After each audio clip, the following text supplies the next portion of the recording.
All right, 40 miles left to section 5. Cool view, man. Sierra Buttes is gorgeous. It is steep. Like, we're gonna drop 3,000 or 4,000 feet. That's not fun. Shades plus shadows equals bad sometimes. But I wasn't expecting that at the end of the day.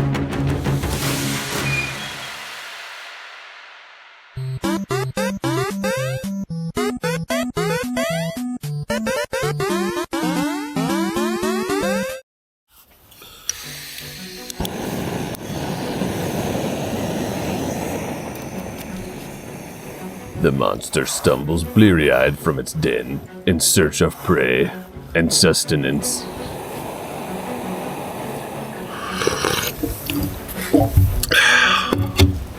That pour over is a lot better. I'm probably gonna pack this every time I have the extra room now. 6:14. There's no cell phone service. Was nothing to do in bed, so I was like, I'll just get up. Slept better last night than the night before, and ready for the day. I guess we have a new party member joining us this morning. Gonna drink some coffee and watch the sun come up. Welcome to day 3 of the Northern California BDR.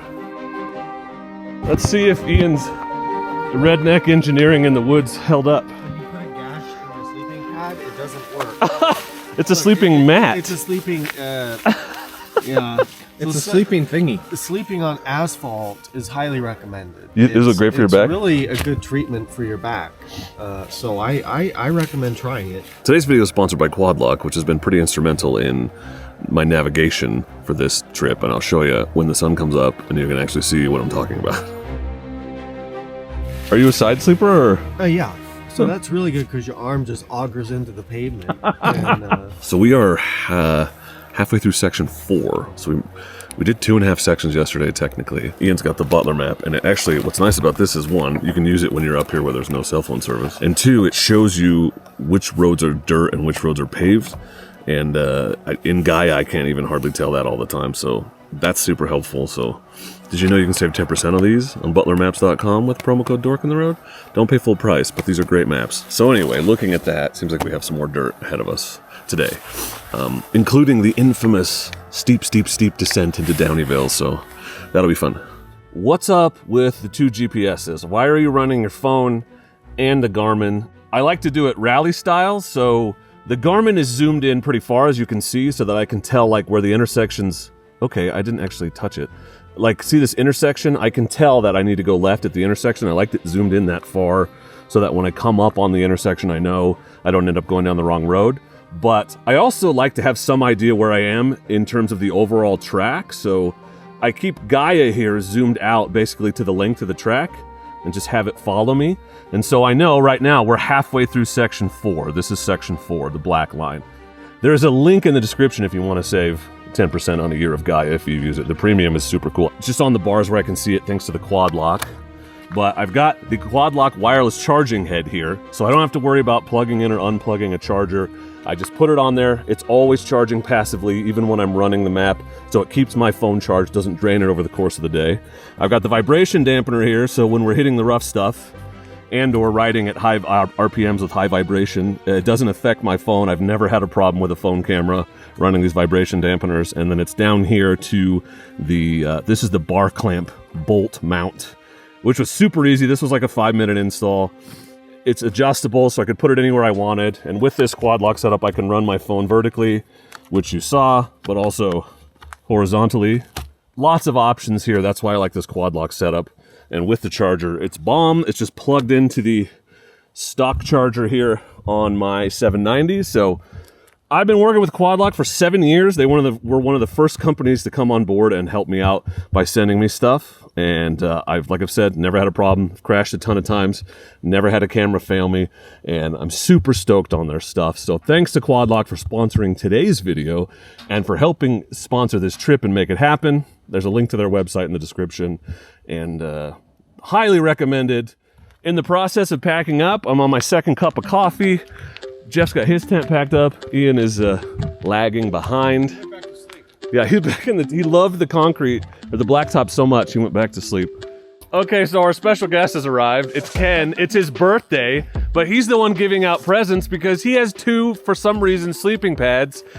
in his luggage. Whichever one's better. So he's giving Ian one. I think that's the same one that I just threw out. That's a Cedar Summit. Oh, this is an Alps mountaineering. That's a good one. So in the comments, everybody say happy birthday, Ken, and thank you, Ken. Yeah, saving the day. All right, we're headed out to tackle the second half of Section 4. We've picked up a straggler, a local with intimate knowledge of the area, who should be hitting the infamous Downieville downhill today, so that will be fun. So a little bit of pavement first thing this morning, and then we're back on dirt based on our scouting of the map. So that pavement lasted about 200 feet. We're back on the gravel. Define irony. No hunting, firearms prohibited sign, full of bullet holes. Oh, whoa, I see something pretty. I see something pretty. So far, if you consider the paved / gravel roads, the ones that are messed up, as paved roads, this section's probably 80% paved. I consider that gravel because you hit gravel, so you can't just ride it like you would a paved road. You gotta be in off-road mode and whatnot. Beautiful in here.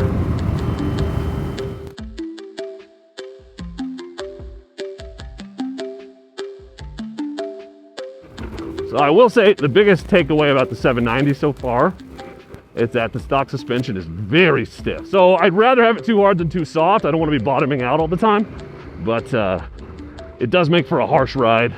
Forces you to stand up sometimes when you otherwise maybe don't want to. And we're running full pressure. I do not air down on big bikes. Not messing around with flats. I'd rather just deal with some deflections and go a little slower than have to deal with changing a tire or not even plugging it, which is what. Well, the big concern is denting the rim and then it won't hold air at all, which is a big deal. Still in off-road mode. Have not used rally mode at all. For the most part, it's worked, except when I step on the kickstand and kill the power when I'm trying to go up a hill. We are going up for sure. Look at that. Oh yeah. Elevation change.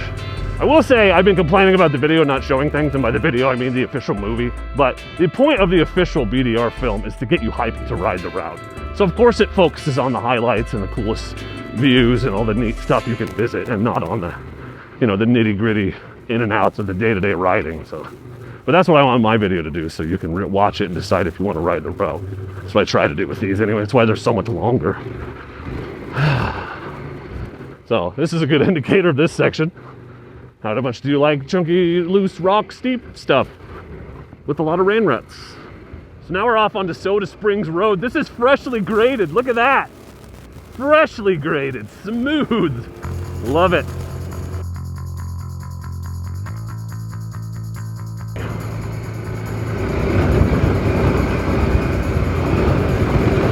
Getting close to town. Ooh, cool bridge. Cool bridge. Look at this. Neato mosquito.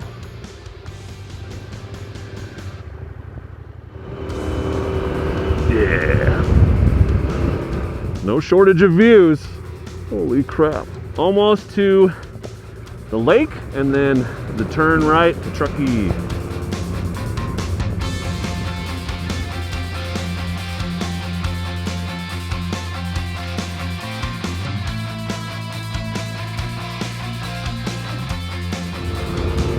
It's like a little dam right here. Yep. And the lake. Oh, pavement. What the hell? What's this place called?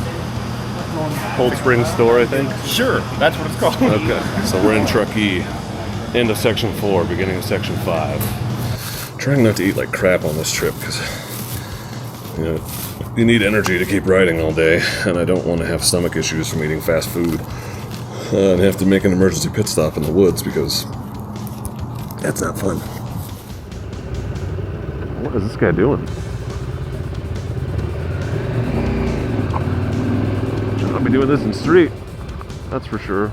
This would be a hell of a place to get stuck in the winter and have a bunch of people die and have to find food, if you know what I mean. This is Donner Pass Summit, so you know why it's called that. Big adventure bike shenanigans. Gotta love it. Nice to hang out with a local who knows all the cool spots and the easy ways to get places. So, thanks, Ken. There's a fire closure out of Truckee, so we're gonna skip that section, short bypass, and then get on the road to Downieville. So that's Donner Lake, Donner Pass. The rock we were on just now is up behind us. Actually off of the pavement, I can't words, on section 5 right now. Headed towards Weber Lake. There's some chunk here. There's some chunk here.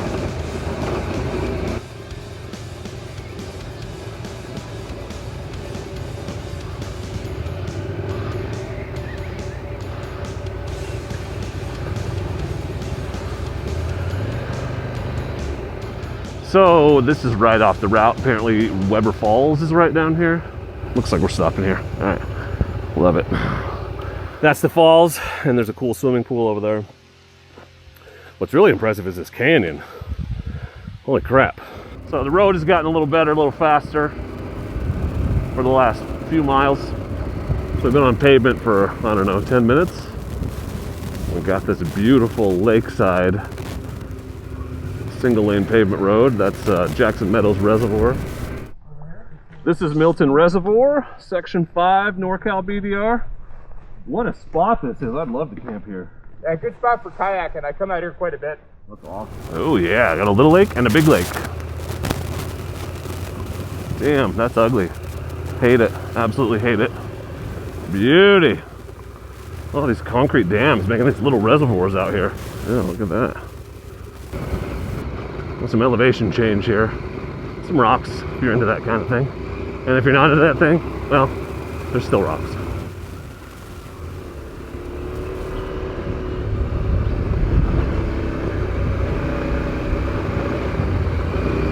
Holy crap.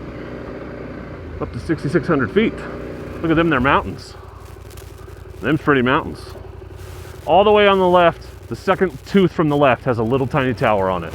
That's Sierra Butte. That's cool. What a view out here on section 5 of the Northern California BDR. Really reminds me of section 3 of the Washington BDR up above Beehive Reservoir. There's a lot of these tight switchbacks with these amazing views everywhere you go.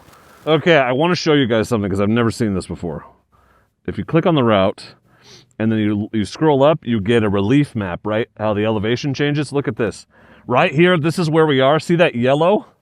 It is steep. Like we're going to drop 2,600 feet down on the section, if you see here, impassable when wet. So everyone I've talked to that's run this route, even the people at the BDR, have said, the first thing they say when I say I'm going to do NorCal, they're like, be careful on that hill down into Downieville. All right, healthy gap.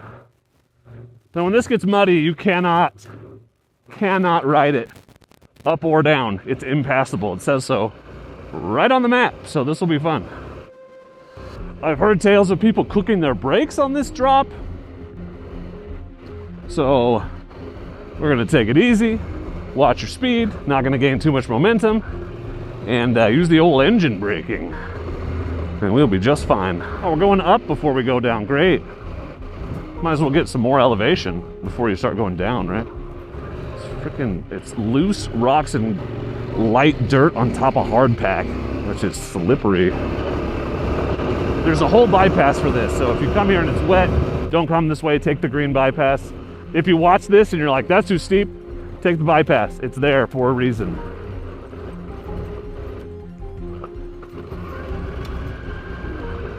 Ooh, this part's steep. This would be fun to ride up. You'd have to charge pretty hard. I can see why it would be impossible wet, because this is way too steep to get any traction. Getting steep. Yeah! You can see all the ruts coming up for people trying to come up when it's wet.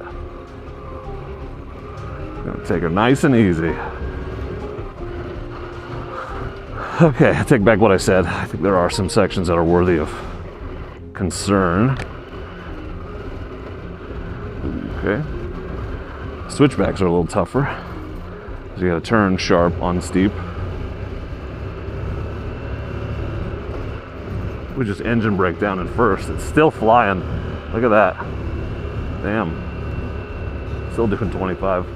It would probably do 40 if I let off the brake. Yeah, definitely steep. Let's see. I can't even imagine.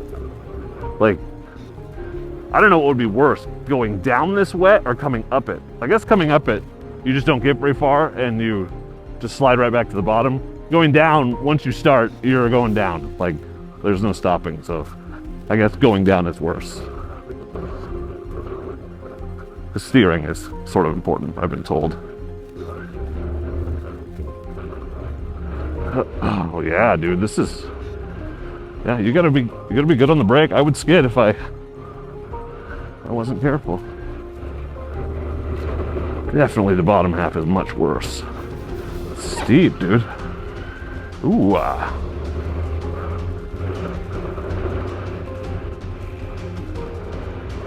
Ooh, that's a good one. My brake is so squeaky. Dude, it gets worse the farther down you go. And there's these nice sweepers with big ass cliffs on the side. He's not wrong. I think if you're new, don't come this way. You hear my tone changing the farther down I go. I was like, it's not bad. Blah, blah, blah. And now I'm like, don't do it. It gets worse the lower you go, for sure. Yeah. Oh yeah. Oh yeah. Yeah. I can see new guy on a brand new GS. I'm gonna do a BDR. It's taken me like a long time to get comfortable using the front brake on slippery, loose surfaces like this. So that is not a skill I had when I first started riding. Man, these switchbacks aren't kidding, are they? Oh, and this is all effed up.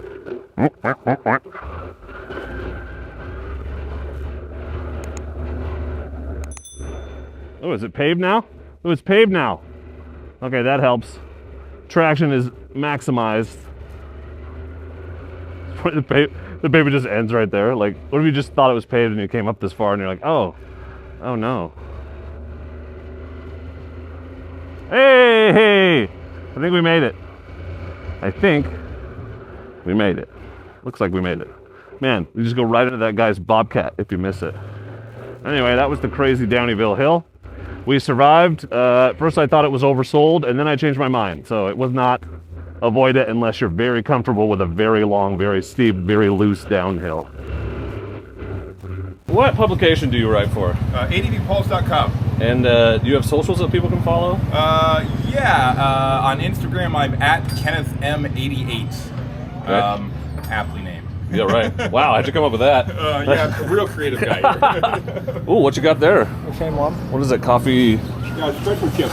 Just what the doctor ordered. I totally didn't know I had it in my hand. This is Downieville. What a cute little town. That's one thing I love about the BDRs. They try to find these little towns so that people can experience them, and it brings a lot of business to the local businesses. You know, we're buying ice cream and drinking Gatorades.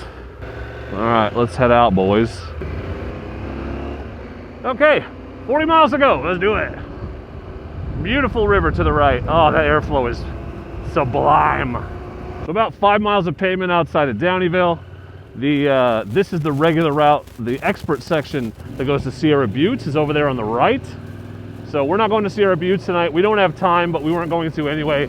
I'm committed to showing you what the regular route looks like because I just haven't seen any other videos that do. So we're staying on the main route to Graegle, and we're going to show you what that looks like. I probably should get out of street mode. Yeah, shades were a bad choice again. But we'll be on top soon. We'll get up the switchbacky section. Sure we will. Sure we will, buddy. We've come up a ways. Holy crap, have we come up a ways? Yeah. You might say we've come up a ways. So we're out of the switchbacks. Now we're just kind of following this ridge line. It's a pretty easy, nicely maintained road. Pretty fast. So a lot easier than the hard section if you go up to Sierra Buttes. For sure. So a good alternative if you're not so sure about that one. Hit the top of the ridge, but now it's paved. I don't know for how long, but fun single lane forest logging roads. It's really cool up here on top, all this green moss. It's like Endor-ish. Oh man. So I think I said in my review, or I didn't mention in my review of the 790, the leg heating issue. Oh, there's the fire lookout at the top of the hill over there. But I never really experienced it before. I've never spent this many hours on it on a hot day. it's like radiating heat directly into the leg vents on my pants. So when I stand up, it's so much cooler, but when I sit down, it like poofs out all the air and heats it right back up. Yeah, okay, you can see it. Yeah, so right there, that rock formation, that's the lookout at Sierra Buttes, I'm pretty sure. So the harder section with the expert section at the end goes up there. So you can at least see it from here. That's something, right? So this is where the alternate section matches back up with the main route. Sierra Buttes lookout, 4 miles. Oh, you can see it, it's right there. Oh yeah, wow. Look at that. It's right there, dude. That's the lookout. Neat. I just passed like 3 campgrounds on the way down, so lots of camping options on this section, particularly this last bit. So we are 21 miles from Graegle. Lots of options if it's late in the day. If we weren't planning on hoteling it, we'd be stopping at one because just enough time to set up if we stopped right now. But we've been doing long days, starting at 9 generally, and we've been riding until almost 6. We just did a couple miles of highway, spotted about 6 more campgrounds, and then now we're ducking off of the highway, off of Gold Lakes Highway, to some fun off-road through the forest.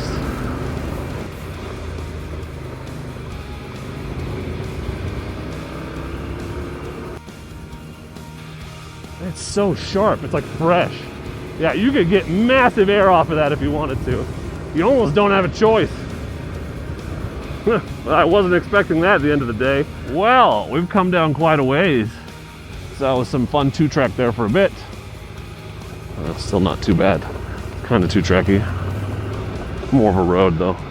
Shelf road really. And I am 8.5 miles from the end of section 5. What's this place called? I already forgot. River Pines Resort.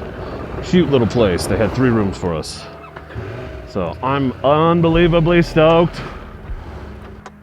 Oh, it's so cool. Like temperature. There's no lights.